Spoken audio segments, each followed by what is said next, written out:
Magandang araw mga bata! Welcome back sa YouTube channel ni Teacher G.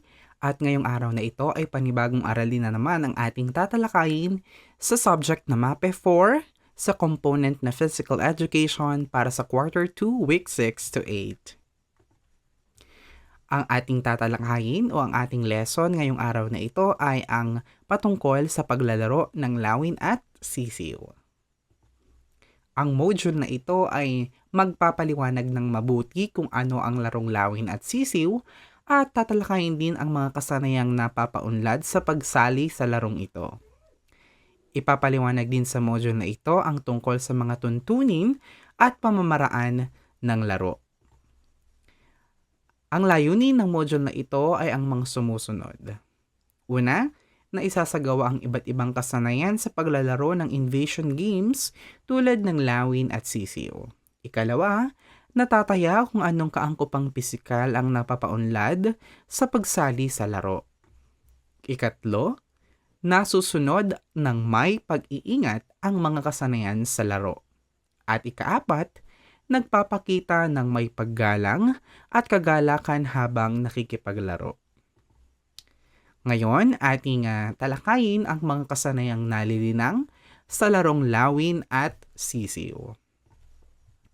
Ito ang halimbawa ng larawan kung saan ipinapakita kung paanong nilalaro ang lawin at sisiw.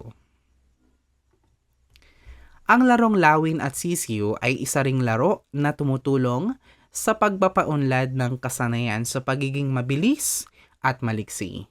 Nagagamit din dito ang lakas at tatag ng kalamnan. Ibig sabihin, ang mga kasanayang nalilinang sa paglalaro ng lawin at sisiw ay ang pagiging mabilis at maliksi natin. Gayon din ang paglinang sa lakas at tatag ng ating mga kalamnan. Kaya naman, ito ang mga kasanayan na napapaunlad sa paglalaro ng lawin at sisiw. Tinatawag din ang larong ito na Touch the Dragon's Tail at Hablutin mo ang buntot ko at iba pa. Sa paglalaro nito, kailangang maging listo at maliksi upang maagaw ang panyo. Bago natin ipagpatuloy ang aralin tungkol sa larong lawin at sisiw, pag-aralan muna natin ang tungkol sa isang kwento kung saan hinango ang larong ito. Noong araw, magkaibigan si Inaheng Manok at si Lawin. Minsan, nanghiram ng singsing si Inaheng Manok kay Lawin upang gamitin niya sa piyesta sa kabilang nayon. Naroon si Tandang at ibig ni Inaheng Manok maging maganda sa paningin na Tandang. Tinanggal ni Lawin ang suot niyang singsing at ibinigay niya ito kay Inaheng Manok. Ingatan mong mabuti ang singsing ko, Inaheng Manok. Napakahalaga niyan kasi bigayan sa akin ng aking ina. Bilin ni Lawin. Maluwag sa daliri ng Inaheng Manok ang hiniram na singsing, ngunit isinuot pa rin niya ito. Kinabukasan, umaga pa lamang nagbihis na si Inaheng Manok. Suot niya ang hiram na singsing at pumunta sa kabilang bayan. Maraming bisita ang dumalo at nagsasayawan na nang dumating si Inaheng Manok. Nang makita siya ni Tandang, niyaya kaagad itong sumayaw. Tumagal ang sayawan hanggang sa antukin na si Inaheng Manok.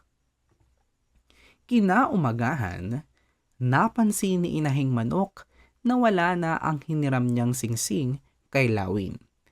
Takot na takot si Inaheng Manok na baka tuluyang mawala ang hiram niyang singsing.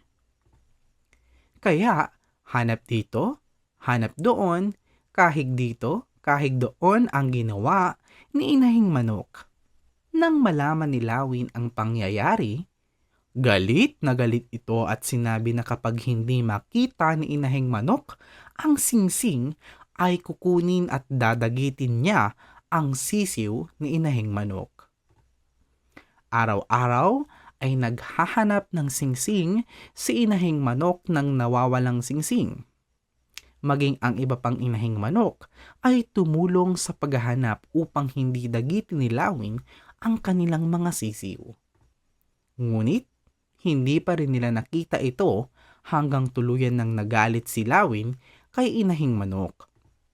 Magmula noon hanggang sa kasalukuyan ay di pa nakikita ang nawawalang singsing, kaya dinadagit pa ni Lawin ang mga sisiw ng inahing manok.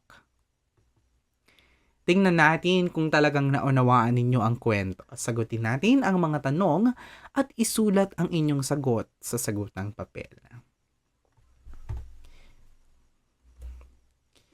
Sa larong Lawin at Sisiw, anong kasanayan ang dapat mong taglayin upang maagaw ang panyo sa kalaban? A. Lakas ng mga paa. B. Lakas ng bisig. C. Listo at liksi ng kamay. D.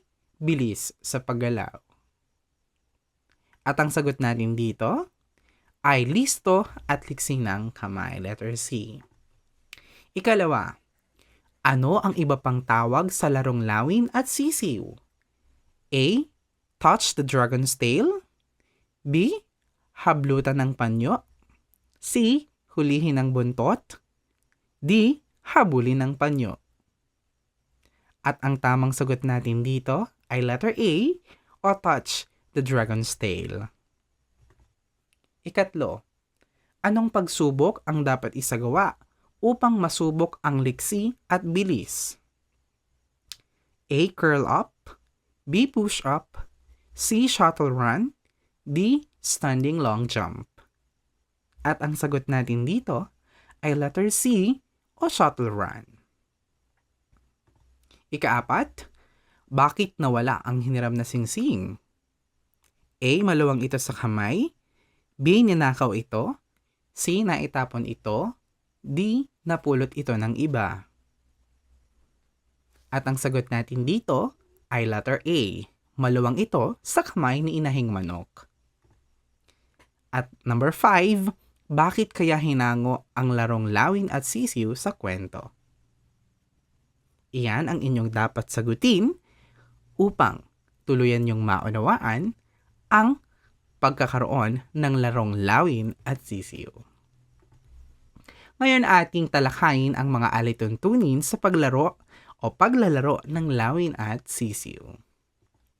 Una, bumuo ng 6 na pangkat na may bilang na 10 o higit pa. Dapat pantay ang bilang ng manlalaro sa mga pangkat. Ikalawa, maglaban-laban ang pangkat 1 at pangkat 2, samantalang pangkat 3 at pangkat 4 ang maglalaban, pangkat 5 at pangkat 6 naman ang magkalaban. Ang guro ang magbibigay ng hudyat sa pagpapasimula ng laro at siya rin ang tatayong tagahatol nito. Ikaapat, pumili ng pinakamalakas sa mga manlalaro na siyang nasa hulihan ng hanay. Ikalima, mamili rin ng isa pang maliksing manlalaro na siyang nasa hulihan ng hanay. Ika-6, ikakabit ang 2 kamay sa baywang ng kasunod na manlalaro at kailangang higpitan ang pagkakahawak nito. Ika-7, lagyan ng panyo sa likod malapit sa baywang ang huling manlalaro ng bawat pangkat. Ang panyo ang siyang kukuhanin ng inahin o ng Lawin. Ayan. Ika-8, kailangang nakahanay ng maayos ang bawat pangkat bago umpisahan ang paglalaro. Sa paghudyat ng guro, magsimulang iikot ang bawat pangkat at sikaping maagaw ng leader ang panyo na nasa likod na huling manlalaro sa pangkat ng kalaban. Kapag maagaw ng kalaban ng panyo, bigyan sila ng puntos. Ang makakuha ng mataas na puntos ay siyang panalo. Kung wala ang guro sa oras ng paglalaro, ang nakakatanda sa inyo ang magbigay ng hudyat sa pagsisimula ng laro at siya rin ang tatayong tagahatol. Iyan ang mga pamaraan o mga alituntunin kung paano natin lalaruin ang larong lawin at sisiw.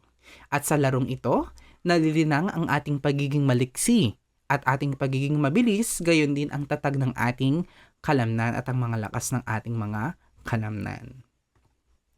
Ngayon, subukan mong sagutin ang mga tanong ukol dito. Una, ilan ang bumubuo ng manlalaro sa bawat pangkat? A. 8 lamang. B. 6. C. 4. D. 10 o higit pa. Ang sagot natin dito ay 10 o higit pa, o letter D. Ikalawa, ano ang katangian ng pinipiling leader ng bawat pangkat? A. Pinakamataba. B. Pinakamalakas. C. Pinakamatangkad. D. Pinakapayat. At ang sagot natin dito ay letter B. Pinakamalakas. Ikatlo, sino naman ang dapat ilagay sa hulihan hanay ng pangkat? A. Malakas na manlalaro. B. Maliksing manlalaro. C. Matangkad na manlalaro. D. Payat na manlalaro. At ang sagot natin dito ay letter B. Maliksing manlalaro. Number 4. Saan dapat nakahawak ang dalawang kamay ng kasunod na manlalaro? A. Sa hita. B. Sa bisig. C. Sa baywang. D. Sa leeg. At ang sagot natin dito ay letter C. Sa baywang. Ikalima, ano ang inilalagay sa likod malapit sa baywang ng huling manlalaro ng pangkat? A. Bola.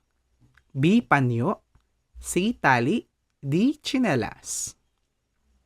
At ang sagot natin dito ay letter B. Panyo. Yan. Nawa ay mayroon kayong natutuhan o naunawaan patungkol sa paglalaro ng lawin at sisiw. Nawa ay sa paglalaro nito ay mapaunlad ang inyong kasanayan sa pagiging mabilis at maliksi at gayon din ay nawa na malinang ang inyong lakas ng kalamnan at tatag nito. Kaya naman maraming salamat sa inyong panonood at pakikinig at pagsama sa ating talakayan dito sa ating subject na MAPE 4 sa component na Physical Education. Ngayon, kung inyong nagustuhan ang ating video, ay maaaring mag-like, share at mag-comment. At syempre, kung hindi pa kayo nakaka-subscribe sa aking YouTube channel, ay mag-subscribe na kayo para updated kayo sa mga videos na i-upload ni Teacher Chi. Muli, maraming salamat at magkita tayong muli sa susunod na aralin. Paalam!